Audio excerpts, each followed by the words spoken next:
শুরু করার আগে একটা ছোট্ট কিন্তু খুব জরুরি কথা বলে নেই। আমাদের আজকের এই আলোচনাটা কিন্তু পুরোপুরি শিক্ষামূলক। কোনোভাবেই এটাকে ডাক্তারি পরামর্শ হিসেবে ধরে নেওয়া ঠিক হবে না। যদি এমন কোনো উপসর্গ থাকে তাহলে অবশ্যই একজন বিশেষজ্ঞ ডাক্তারের সাথে কথা বলতে হবে। তো চলুন শুরু করা যাক। আচ্ছা, মাথা ব্যথা শব্দটা আমাদের সবারই চেনা, কিন্তু এমন কিছু মাথা ব্যথা আছে যা আমাদের চেনা জানা সব যন্ত্রণার ধারণাকেই একেবারে বদলে দেয়।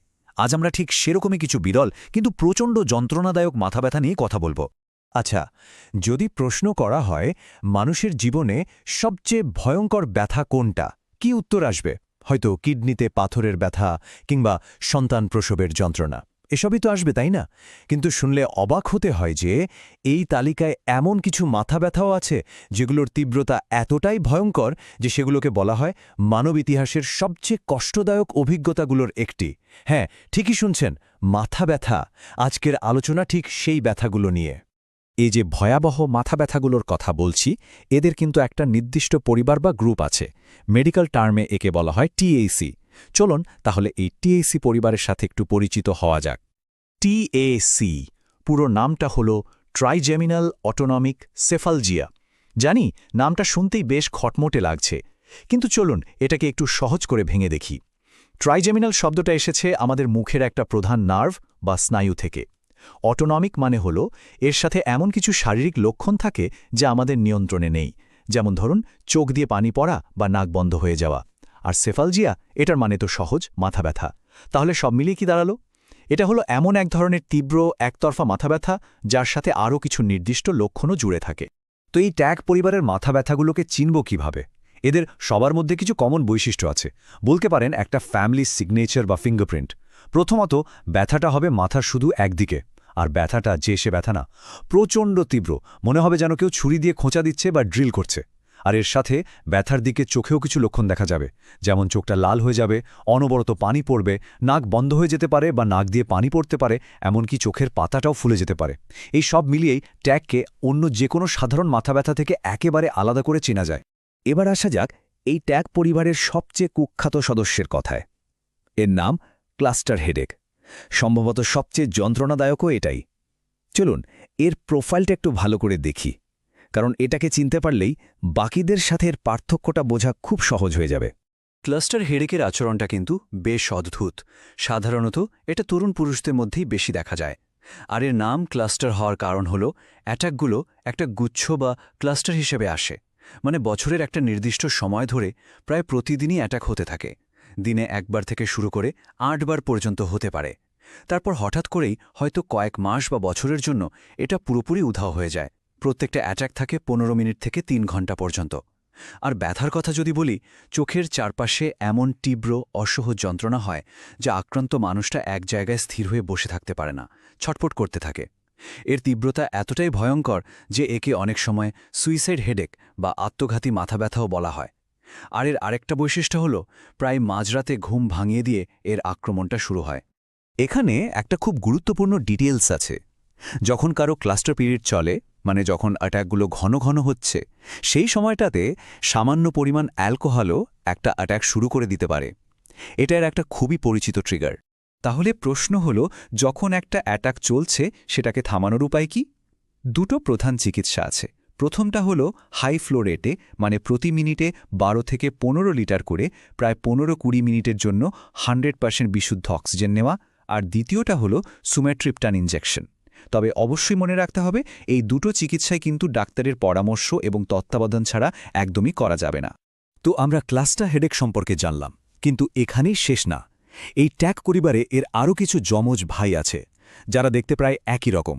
কিন্তু মজার ব্যাপার হলো, দেখতে একরকম হলেও এদের চরিত্র আর চিকিৎসা দুটোই কিন্তু একেবারে আলাদা। আর এখানেই ডায়াগনোসিসের আসল চ্যালেঞ্জটা লুকিয়ে আছে।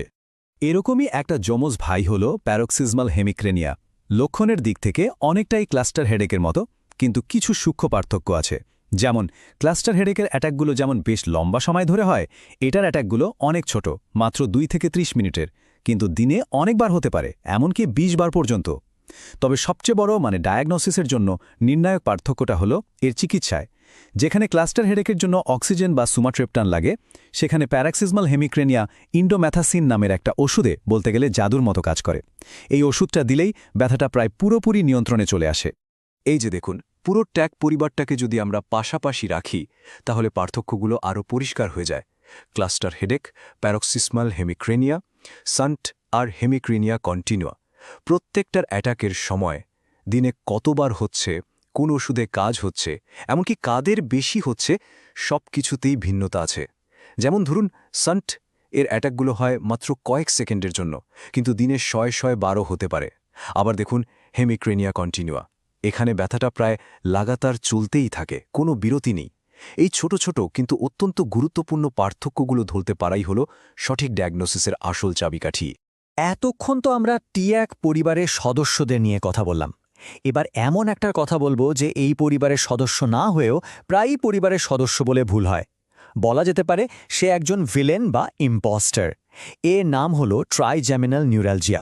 দেখতে একরকম মনে হলেও টিএসি আর ট্রাইজেমিনাল নিউরালজিয়ার মধ্যে পার্থক্য কিন্তু আকাশ আর পাতালের মতো। প্রথমত, ব্যথার ধরন। টিএসি এর ব্যথাটা যেমন একটা লম্বা সময় ধরে চলে, ট্রাইজেমিনাল নিউরালজিয়ার ব্যথাটা ঠিক যেন একটা ইলেকট্রিক শক, হঠাৎ করে আসে আর মাত্র কয়েক সেকেন্ডের জন্য থাকে।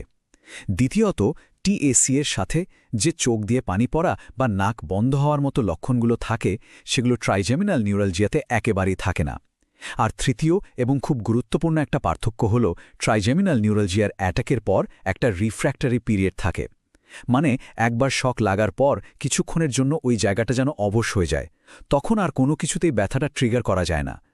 টিএসির ক্ষেত্রে কিন্তু এমন কিছুই হয় না। এর আরেকটা পুরনো নাম আছে, টিক ডুলোরো। এটা একটা ফরাসি শব্দ যার মানে হল যন্ত্রণাদায়ক খিঁচুনি। নামটা এমন হওয়ার কারণ হল ব্যথাটা এতটাই আকস্মিক আর তীব্রভাবে আসে যে আক্রান্ত মানুষটা নিজের অজান্তেই মুখটা কুঁচকে ফেলেন, একটা ঝাঁকুনি দিয়ে ওঠেন, ঠিক যেন একটা যন্ত্রণার খিঁচুনি। কিন্তু এই যে ইলেকট্রিক শকের মতো ব্যথা, এটা শুরু হয় কিভাবে? এর ট্রিগারগুলো শুনলে আরও অবাক হতে হয়। মুখে সামান্য ঠান্ডা বাতাস লাগা, দাঁত ব্রাশ করা, কথা বলা, এমনকি খাবার চিবানোর মতো একেবারে সাধারণ দৈনন্দিন কাজও এই ভয়াবহ ব্যথাটাকে ট্রিগার করতে পারে। এর পেছনে কারণটা সাধারণত হয় মস্তিষ্কের কোনো একটা রক্তনালী যখন ট্রাইজেমিনাল নার্ভের উপর চাপ দেয়। তবে হ্যাঁ, যদি এই ব্যথাটা মুখের দুদিকেই হয়, তখন মাল্টিপল স্ক্লেরোসিসের মতো আরও কিছু রোগের সম্ভাবনাও খতিয়ে দেখতে হয়। এতক্ষণ ধরে আমরা যে এত খুঁটিনাটি পার্থক্য নিয়ে আলোচনা করলাম, তার কারণ কি? কারণ একটাই। কারণটা হলো সঠিক চিকিৎসা। ব্যাপারটা ঠিক একটা সঠিক চাবি দিয়ে সঠিক তালা খোলার মতো। ভুল চাবি দিয়ে যেমন তালা খোলা যায় না, তেমনি ভুল ডায়াগনোসিস দিয়েও রোগ সারানো যায় না। আর এটাই হলো আমাদের আজকের আলোচনার সবচেয়ে গুরুত্বপূর্ণ সারাংশ। প্রত্যেকটা রোগের জন্য আছে তার নির্দিষ্ট চিকিৎসা। যেমনটা দেখুন, ক্লাস্টার হেডেকের জন্য অক্সিজেন আর সুমাট্রিপটান, প্যারক্সিসমাল হেমিক্রেনিয়ার জন্য ইন্ডোমেথাসিন। আবার দেখুন ইম্পস্টার মানে ট্রাইজেমিনাল নিউরালজিয়ার জন্য কার্বামাজেপিন। একটা রোগের ওষুধ অন্যটাতে এক বিন্দুও কাজ করবে না। তার মানে ডায়াগনোসিস যদি এক চুল এদিক ওদিক হয়, তাহলে রোগীর কষ্ট কমার বদলে বাড়তেই থাকবে। তাহলে মূল কথাটা কি দাঁড়ালো? মূল কথাটা হলো, গড় থেকে দেখতে প্রায় একই রকম লাগলেও এই প্রত্যেকটা যন্ত্রণার তালা খোলার জন্য আছে একদম আলাদা আলাদা চাবি। আর সেই সঠিক চাবিটা খুঁজে বের করার মধ্যেই কিন্তু লুকিয়ে আছে মুক্তি পাওয়ার আসল রাস্তা। শেষ করার আগে শুধু একটা প্রশ্ন রেখে যায়। ভাবুন তো, যে মানুষটা বছরের পর বছর ধরে এই অসহনীয় যন্ত্রণায় দিন কাটাচ্ছে, তার জন্য একটা সঠিক ডায়াগনোসিস কি জীবনটাকেই বদলে দেওয়ার মতো নয়? এটা তো শুধু ব্যথা কমানোর বিষয় না, এটা হলো একটা মানুষকে তার স্বাভাবিক জীবনটা ফিরিয়ে দেওয়ার বিষয়। আবারও বলছি, আমাদের এই আয়োজনটি ছিল কেবলই তথ্যের আদান প্রদান। যে কোনো শারীরিক সমস্যার জন্য অবশ্যই একজন বিশেষজ্ঞ চিকিৎসকের পরামর্শ নিতে হবে।